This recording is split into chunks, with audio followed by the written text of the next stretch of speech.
guys, welcome back to another video. Today I'm driving my friend who's in the passenger seat actually. 2015 Nissan Altima S. If you watch a lot of car reviews, you might know of the Altima's stereotype that, you know, people that drive Altimas are bad drivers and they're scratched up and dented or whatever. But my friend here is a good driver. She keeps her car clean and she drives safe and all of that.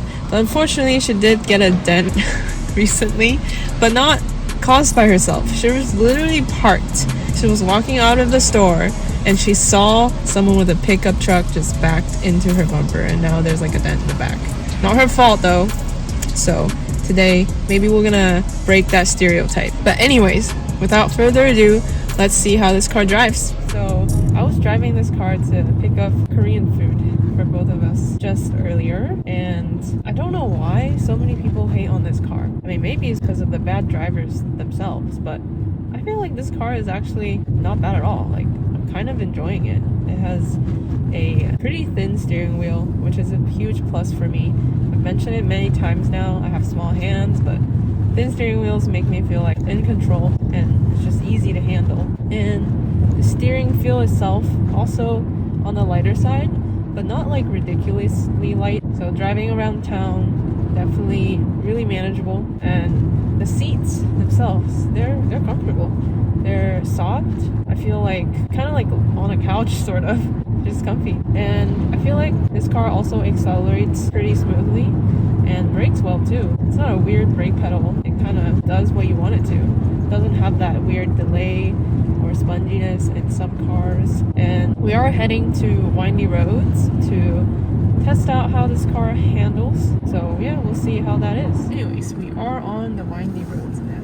I would say this car is kind of enjoyable. Like, I expected it to be really bad. It's light, and the gas, once you press it, it responds. I mean, it doesn't have the best handling, of course, but it does its job. You do feel body roll as I'm going through these windy roads, but again, it does its job.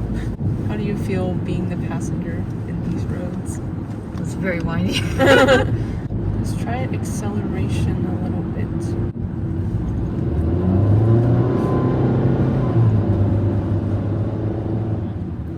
It's not fast. I didn't expect it to be fast. But do you have any problems getting up to speed on the highway ever? No. You feel like?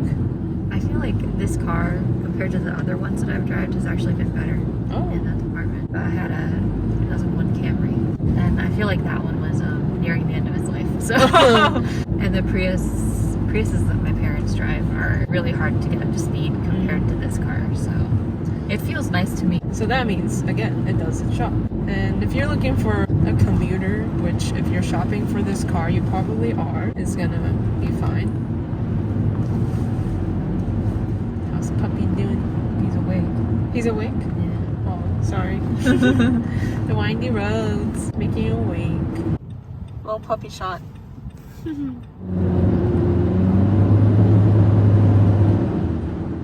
Okay, yeah, I don't think this car is fast, but it's fine. It works. I mean, the ride also isn't bad. It's probably better than my car. My car has a stiff ride. My mom's Prius is like, you can't feel that at all. No. My car, I feel like you can feel it a little bit. My mom's Prius though, it like absorbs it. I feel like this is an acceptable, normal kind of ride. I think the highlight of the driving experience, or like the interior, is the seats. Really? They're very comfortable. Yeah, yeah. Yeah, I love them. Especially as someone with like chronic pain, it's like, I can't imagine using another car specifically for the seats. Hey, that's how you know it's comfortable. Yeah. It's got my friend's seal of approval. I feel like the visibility is also pretty adequate. Nothing really major for me to complain about. That's like one of my favorite parts about this car. I think that's why I like wide cars. But Yeah. I was telling you about how much I hated driving Priuses because the visibility from the Front. from the Side, front is front so side. yeah, it's so narrow and also it's covered. But I feel like when I drive this car, I can see way more, and also I'm higher up. Sounds like a good daily driver overall. Something I didn't notice is I feel like the side mirrors are really small.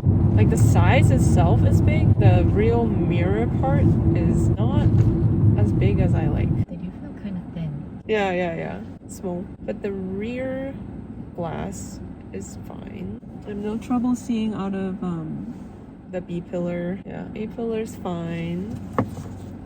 Oh, it's got a big wide visor. Oh, it extends too. Wow. Oh, not all cars extend. And it's exciting when they do. Oh, you got a sunglass holder? You have a sunglass holder? That's nice. Oh my god. I really love the AC though. It is very cold. Yes. It's nice. It's ice cold. I drive my car as a refrigerator usually because I overheat really easily. And yeah, I do feel that. Refrigerator. It gets cold really quickly. It's like I walked into the Costco freezer section, you know, the produce section. Now let's talk about the exterior of the Nissan Altima. In the front, you have this grille that's kind of trapezoid shaped and pretty unique to Nissans. The headlights also have this unique angle on this outer edge here. And you also have fog lights here, which is really nice. The S trim does have optional alloy wheels, but these are the standard 16-inch wheels with hubcaps. These are the small side view mirrors that I mentioned in the driving section of this video. You see how on the right side there's so much empty space. So yeah, I wish the mirrors are bigger so that I can see more of what's going on. Here you have chrome door handles, which is interesting to me because I'm used to body color door handles. Here's a side view for you, and you can see that the headlights and the rear lights both have this concave angle on the edge, which is kind of interesting. And I think the side view looks decent enough. Around the front fender area, you do have this kind of subtle and elegant body line, which I think is kind of tasteful. And another interesting thing is you have this very little shark fin here that I don't even know if it contributes to the aerodynamics. And in the back, you do have dual exhaust, which is really cool, and you can see the unique shaped taillights once again. Now for cargo space, you have a nice wide mouth in the front, but the back is much narrower as you can see, and you have 15.4 cubic feet.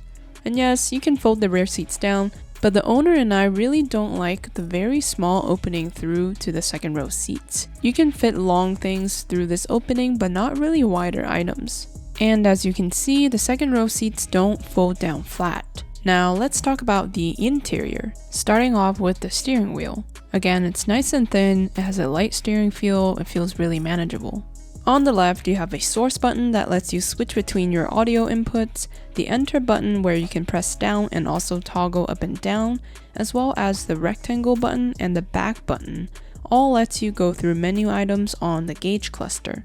And at the bottom are your volume buttons.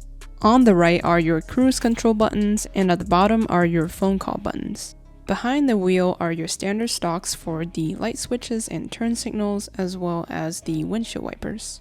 In front, of course, is the gauge cluster. On the left is the tach and the coolant gauge. In the middle is a screen showing an icon of the car, the outside temp, and the range before your tank is empty. Below it shows you the gear, total mileage, and other trip mileages. On the right is the speedo and your fuel gauge. In the middle screen, you can also see a bunch of information such as the tire pressure, fuel economy, the audio source, warnings, and vehicle settings. Something really cool I've found is that you can change the color of the car icon. It has a bunch of different colors, and we changed it to red for funsies even though this car is gray. To the left you have an air vent, buttons for the gauge cluster brightness, trip reset, traction control off, trunk release, gas cap, and hood release. On the door panel is your pretty standard stuff. You have a door handle, side view mirror adjustments, window switches, and the lock and unlock buttons. For the door pocket, it does fit my water bottle after some pushing and fumbling, but the regular cup holder does not fit my water bottle. Now let's talk about the seats. They don't look very attractive, but surprisingly they're very comfortable. Like I said, it feels like I'm sitting on the couch. It reminds me of your average college apartment couch that looks kinda run down but is actually very comfortable. And as you can see, you have power adjustments for the driver's side, but for the passenger side it's just manual adjustments. For the infotainment, you have a backup camera and Bluetooth.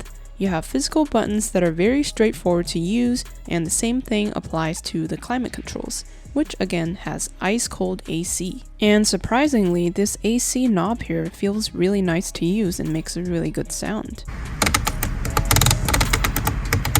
Below you have a cubby for your phone, a USB port, aux cord, and a cigarette port. And here's a look at the shift knob. There's a little button on the side that I actually don't know what it's used for. If you know, let me know down in the comments what it's used for. And by the way, you do have a CVT for the transmission. In front of the center console, you have a tray where I guess you can put your keys or some coins at. And yeah, let's look at the center console itself. Here's your detail of the video. If you open up the center console, you can see there are two latches. The one on the right allows you to open up the first layer, and the one on the left allows you to open up the second deep layer. And inside of the center console, you have another cigarette port.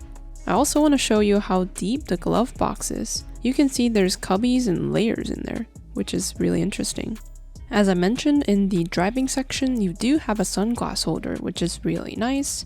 And you also have nice and big sun visors that actually do extend. And now let us move on to the second row. Alright, back seat review. Wow, my head is leaning very back. This is fine, but then, yeah.